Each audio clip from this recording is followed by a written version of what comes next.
Poor dad, paying taxes is patriotic. Rich dad, not paying taxes is patriotic. In the 2012 presidential election, President Obama told the world that he paid 30% in income taxes. His opponent, Governor Mitt Romney, said he paid 13%. Taxes were another reason why Mitt Romney's bid for the U.S. presidency failed. Millions were angry. Millions called him a crook and a cheat. Millions voted for Obama because they felt a connection to the Democratic candidate, believing that Obama is like me. The word ignorance does not mean stupid. The root word for ignorance in English, ignance, is ignore. Ignoring means someone actively does not want to know something. Subscribe and continue to the next episode. Most of us know that taxes are our biggest expense, yet most people choose to ignore their taxes. They choose not to care, and then they get mad at people like Romney who know how to make money and pay less in taxes, legally. Without financial education, most people are financially ignorant about taxes. Many of these people vote for politicians who promise to tax the rich. Then they wonder why their taxes keep going up. Taxes aren't the problem. Spending is the problem. One reason wealth and income inequality exists is taxes. In short, the rich know how to make more money and pay less in taxes than the poor and middle class, legally. The rich aren't necessarily smarter, they just prefer not to care. Subscribe and continue episode 3. Taxes upon taxes. There are more taxes than just income. There are taxes on top of taxes. It is estimated that for every dollar a person spends, 80% goes directly or indirectly to some form of tax and back to the government. For example, when you pay $1 for gas, not only is your dollar net of taxes, meaning your dollar has been taxed, but most of the money you spend on gas goes to the tax bin. The oil companies receive a very small amount of the dollar you spend on gas. Then the oil companies pay taxes on the tiny portion of the money they receive from you. They only get a tiny portion of what they receive. I think most people would agree that the lack of financial education is evident in our political leaders. Most of our employees are like poor dad, people who know how to spend money but don't know how to make money. Leaders who don't understand finance are the root cause of this global crisis. Subscribe and continue episode 4. 1773, Boston Tea Party. This was a tax revolt which led to the Revolutionary War. In 1773, not paying taxes was considered patriotic. Except for a few events and wars like the Civil War, America was essentially a tax-free or low-tax country from 1773 to 1943. Not paying taxes was patriotic, and America prospered. Subscribe and continue episode 5. 1943, Current Tax Payment Act. World War II was expensive. The government needed to fight the war. The Current Tax Payment Act was enacted as a temporary tax. The significance of this act was that it was the first time the government was allowed to take taxes directly out of our paychecks before we actually received them. That's what they call putting their hands in our pockets. It was another reason why the rich didn't work for money. After 1943, the government kept taking more and more out of our paychecks. In the early 1960s, I remember opening my first paycheck and wondering where my money was. The problem was, the 1943 Current Tax Payment Act wasn't temporary. It was now permanent. The government now had a legal vacuum cleaner sucking the money out of your wallet. Subscribe and continue episode 6. Taxes shorten wars. If we really want world peace, let's use taxes to pay for wars. In 1961, in his farewell address to the American nation, President Dwight D. Eisenhower, former head of the Allied forces in Europe, warned the world about the growing power of the military-industrial complex. America has been at war ever since. Why is America at war? Wars are profitable. They create jobs and make people rich. Subscribe and continue episode 7. The Last War. Eisenhower, a 5-star Army general, had experienced firsthand how terrible war was. He was the last president to wage war with taxpayer money.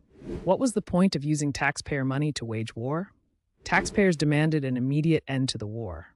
Eisenhower knew that taxpayers did not mind the war, but they hated higher taxes. So taxes played a role in ending the Korean War. Subscribe and continue episode 8. How does America pay for today's wars?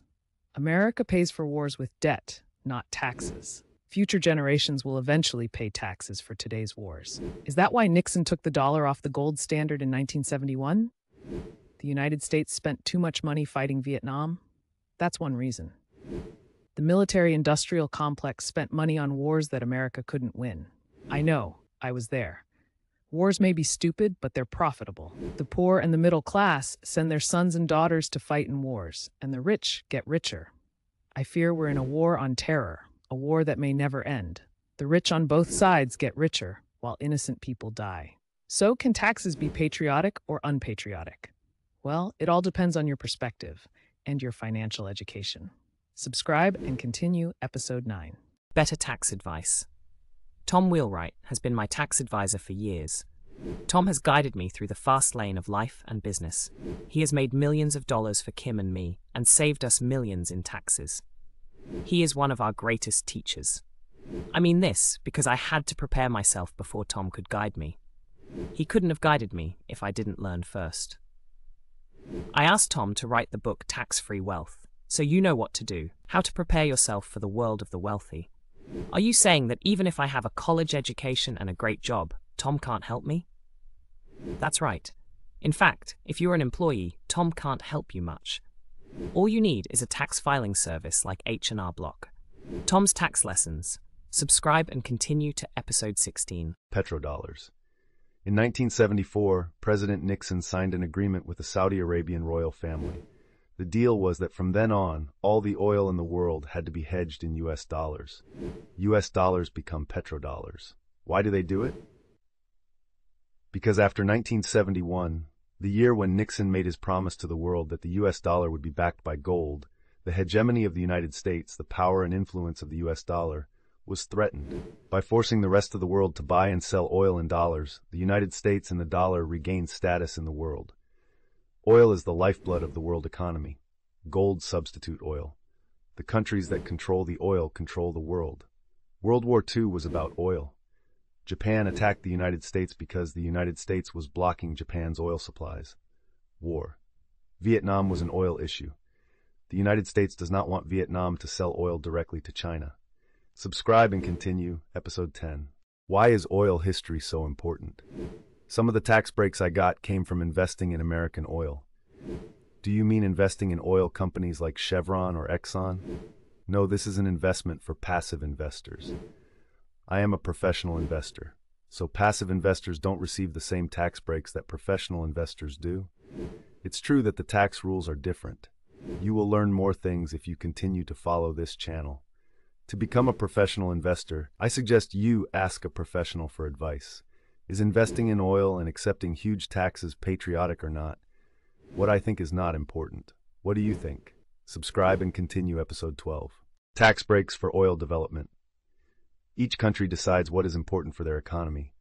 In the 1960s, the United States decided that oil self-sufficiency was important for the U.S. economy. To encourage oil exploration and drilling, the U.S. Congress enacted 2 tax breaks for those who invest in U.S. oil exploration and drilling. The first tax break allows investors to set aside 100% of their investment to drill a new well, with around 80% set aside in the first year or into after the project starts. These are called intangible drilling costs. The second tax break allows investors to report only 85% of their income from drilling. This tax drought is called a percentage reduction. These 2 tax breaks combine to create incentives for U.S. taxpayers to invest in U.S. oil and gas development projects, effectively becoming partners with the U.S. government for exploration and drilling activities. Subscribe and continue episode 13. Not all accountants are the same. Tom is the smartest CPA and tax strategist I have ever known or met. Some CPAs are just plain stupid. Years ago, when I was just starting out in my career, I asked a highly respected CPA, "How can I reduce my taxes?" His response was, "Make less money." Another CPA at a leading accounting firm advised me, "You own too much real estate. I suggest you sell your real estate and put your money in stocks, bonds, and mutual funds." He said this in 2006. If I had followed his advice, I would have been on the brink of collapse in 2008. Subscribe and continue with episode 14. I know I'm stupid in some ways. I know I've made stupid decisions, and we all have. When it comes to taxes, I'm a complete idiot. That's why I pay tax experts for their advice. If it weren't for Rich Dad and my continued financial education, I would probably have taken the stupid advice of a CPA. This is another reason the rich get richer. The super rich have smarter advisors than the dumb and middle class. So how does one know which advisors are smart and which are dumb? You have to get smarter first.